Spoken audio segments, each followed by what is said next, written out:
Thank you, folks. What a special film. This is really a real treat. So much there, and there's so much to discuss. And we're really excited to have here with us. First of all, I'll introduce one of the producers of the film, Yael Melamede. Yael, thank you so much for being here. And she's going to be in conversation with Andrea Meislin, who is an art historian, writer, and, as I mentioned before, a gallerist who has many of Micha Baram's photos. Thank you both so much for being a part of this. And, of course, we'll open it to your questions, too. Thanks. Hi. Do we need the mic? Hello, everyone. We're doing. Just kidding. Okay. Hi. Hi. So I hadn't seen the whole film before now. So what'd you think? I mean, it's remarkable. So there's an exhibition. Should I just explain Sure. this? So there's an exhibition at the Tel Aviv Museum that is based on the film. We really didn't know what to expect when we went. So I'll explain it. It's a massive room that has 9 screens about this size. So the film, it's 9 chapters from the film. They're cut, and each one is 8 minutes. And I think there must be about 10 seats in front of each screen, and you sit down and put the headphones on, and there's a beginning and an end. But it doesn't matter the order you see them in. You just go from screen to screen. You can see 1, you can see 5. We happen to Pick your own adventure. Exactly. We only had time to see 8 of the 9. And so I was eager to see the whole film and to see if there were any pictures of Micha, and there are at the end. So I don't know if that's in the exhibition and we missed that chapter, or it's just not in the exhibition. So I don't know, because I didn't see the You didn't see final the exhibition. I saw it okay. being set up. But it was really interesting that the Tel Aviv Museum of Art, where Micha Baram was a curator for a while, decided that they wanted to do something with the film, and it was really interesting that instead of showing the photographs as stills, they actually chose to show moving photographs and to take parts of the film and show them in a totally different way. And when I spoke to Ran before tonight, because sadly he couldn't be here, and Sarig, his producer, couldn't be here. I am an executive producer on the film. I'm not a producer. Those are different things. Doesn't matter how they're different, but just know that I'm not a producer on the film. So I said to him, why was that so important? And he said that he thought it was interesting to push the form both in the film and push the form in terms of the museum. And he was very relieved and delighted that Micha and Orna were so pleased with the exhibition, because it was so different from the way a traditional photography exhibition would be shown. And he thought it was kind of a sign of Micha's openness and flexibility and artistry, that he could see it as a wonderful thing rather than in any way missing kind of the traditional format. So.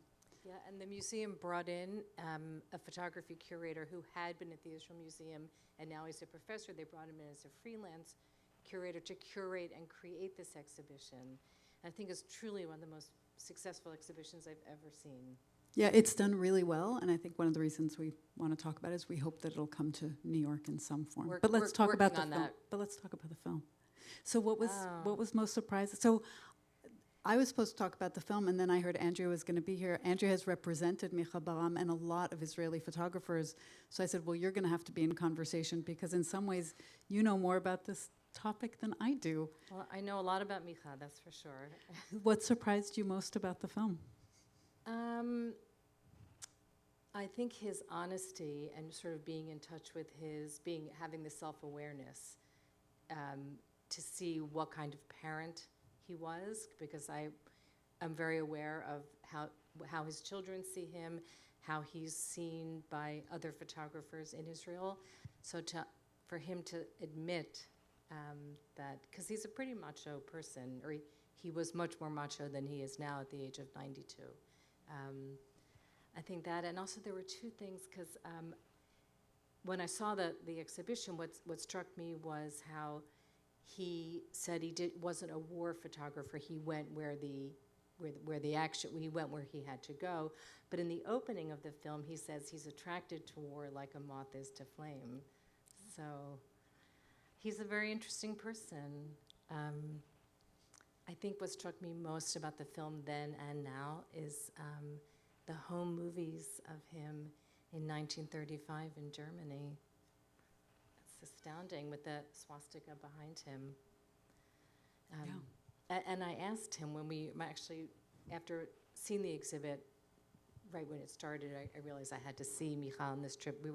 We just came back on Sunday, and my husband Robert and I went to see him and Orna last Saturday, and I asked how the exhibition came to be, and they explained it. I said, well, what about the films? How did you? And Orna said, oh, we have piles and piles of films, and Ron took everything and went through everything and Yeah, it was an found extraordinary these little gems, these little moments. It was an extraordinary idea to just make this film from the photographs and to go through this archive, which is enormous. It's a life's work. So it was a really interesting project. Do you want me to tell you what's in the archive? There's 5,600 vintage prints, 18,000 work prints, 320,000 black and white negatives, 35 millimeter and 6x6. Everything is accompanied by contact sheets, notations, and cross-references, 80,000 color slides, logbooks, tear sheets. So every time a photograph was reproduced, whether the cover of the New York Times Magazine or buried in the Wall Street Journal, they have a copy of it. And then a subject card file. And a partridge in a pear tree. Completely, completely. Should we ask others questions? Yeah, I think we should answer your questions.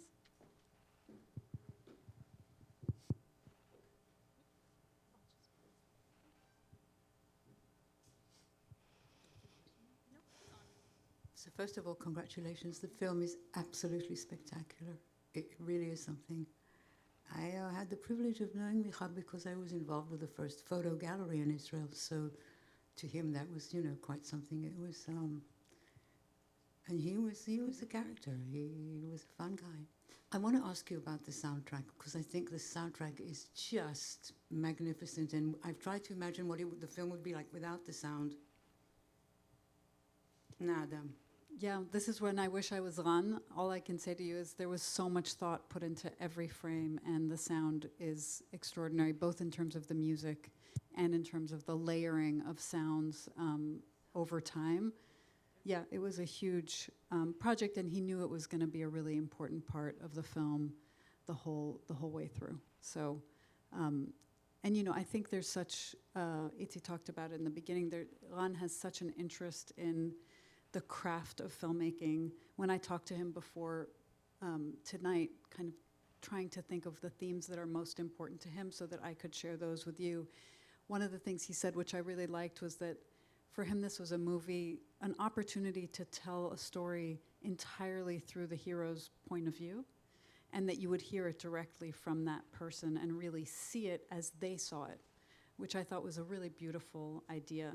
And I think he was very loyal or tried to be as loyal as he could to that vision, including the sound. So interesting. We have another question. It was absolutely amazing of how you captured the history of Israel, the good, the bad, and the ugly. I mean, but my question is, based on what you had said of all the pictures they've taken in the catalogs and everything they have, did they have people that worked with them to catalog them? I mean, it seemed like it was just... Orna, 100% Orna. That was... The minute yeah. a roll of film and a contact sheet came back, she made notes, she spoke to him, she wrote everything down on logbooks. Every single frame is noted. That's her life's work instead of being the artist she wanted to be. But she, if she hadn't been on top of this, she says he would never have had a career. When I first decided to get involved with the film, and my role was to try and help it in terms of raising money in the U.S. and being a creative producer, but trying to help it on the U.S. side. And one of the reasons I got involved was that scene early on in which they're arguing about what happened in the photographs. And I thought, how do you create such an incredible scene about a marriage without ever seeing the people and just seeing this conversation, and I thought it was so original and beautiful, and I thought I really want to work with this guy. So It's brilliant.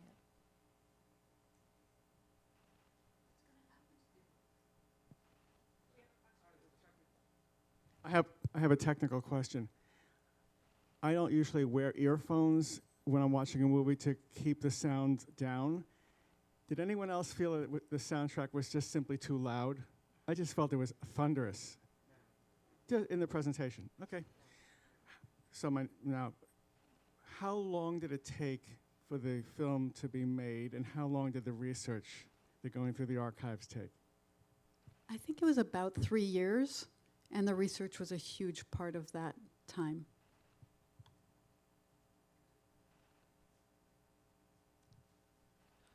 Hi, my name is Yael, and congratulations. I mean, it's an amazing movie. My dad, he's a photographer. He works with my wife, with his wife, with my mom, and my mom is doing exactly the same. And my whole life was about being part of family of photographers. And How do they get along? well, my dad is 82. He was in Israel 2 weeks ago. He's now going to Mexico in 2 weeks, and he's traveling like crazy all the time. He works more than I am, I believe. And his dad, my grandpa, he was 106. So there is still lots to go, in my opinion. But I wanted to ask you about the film. I have been always surrounded by photographers because of my parents. And the story behind the pictures was always super interesting. I mean, the art is super important, but the story behind gives so much dimensions. And in this movie, you have the history of Israel. You have the couple, the history, the relationship with children. There's so many topics. And I have two questions. One is, which topic was the most important for you, and which topic should be the most important for the viewers? Because I would like to see the movie 3 more times to try to answer this question. And the second was, how have you started? What was from a technical perspective even, because the narrative, the music, I mean, there's so much on, but how have you started to actually create the movie? Because it's so complex and so beautiful and so simple at the end. I mean, it's a masterpiece, so congrats. Again, I wish I was Ran so I could answer all of those. Personally, I can only tell you my sense of what happened. I mean, Ran went to Micha and said, I would like to make this movie. And the idea from the beginning was to do it through the photographs. He went into it with that concept. And I did say to him, I thought that people would be interested in the process and wanted to remember how he describes it now. And it really was a layering upon layering upon layering. You would think that the film probably had, that they created the audio track and then figured out all the images, and it wasn't like that. It was, a little bit of a sequence, and then going back to Micha and asking questions, and then going back to the archive, and then going to sound, and then going to picture. And that was the whole process. It was, Micha at some point, he says to him, are your memories, what's clearer? And he says it's a sambucha, it's a mess of things. And I think that was, for a long time, the process of getting through the film. In terms of what's most important to Ran, I think for him it was understanding someone like Micha and understanding his perspective on Israel and understanding that art form and paying tribute to that art form and the disappearance of that art form in many ways. And in terms of the viewer, that's really up to all of you to decide. I don't think Ran would want to claim one piece is more important than anything else.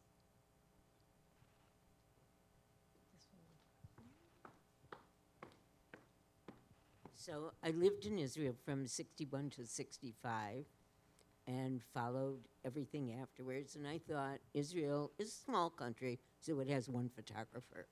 And it was Micha Baram. Just one.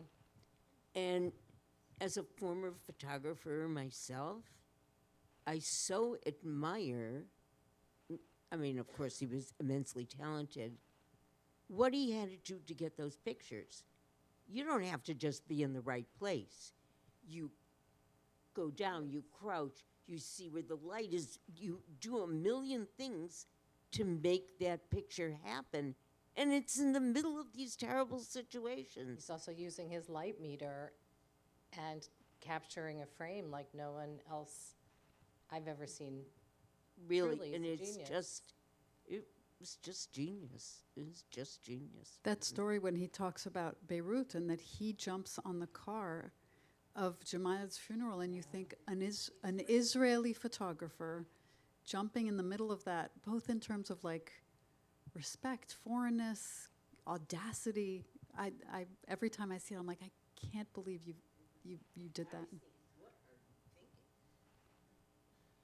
So I wanted to ask one last question to both of you. That's kind of actually been something that our festival's been thinking about. We think about now in these days, how much impact does this have? And I think the film is also, this is one of the key themes of the film. Can a picture change the world? Do photographs matter? Does art matter? Does film matter? But of Take course, it. Take it. I don't even know where to start. I'm going to let Yael start with this. I think Think of the police chief shooting the Vietnamese guy in the head. so. It is amazing. So that is an incredible story. There is a very famous photograph from the Vietnam War where a Vietnamese is being shot. And I don't know if you know the full story of that photograph, but that photograph was done by a photographer who was not anti-war. It became the photograph of the peace movement, and he got a Pulitzer for it, and he was very upset because, in fact, that photograph is the guy who was being shot was a horrible murderer. And it became this photograph of the peace movement. So I think photographs can have a huge impact, sometimes for the wrong reasons. And I think what's so beautiful about this film is that because it's not just one photograph and it's a life's work, you get a sense of the authenticity of all of the work together. And I am American, but I'm also Israeli, and I think it's a really beautiful way to look at Israel. I think Israel is really easy to criticize, and I think we forget also to admire and love.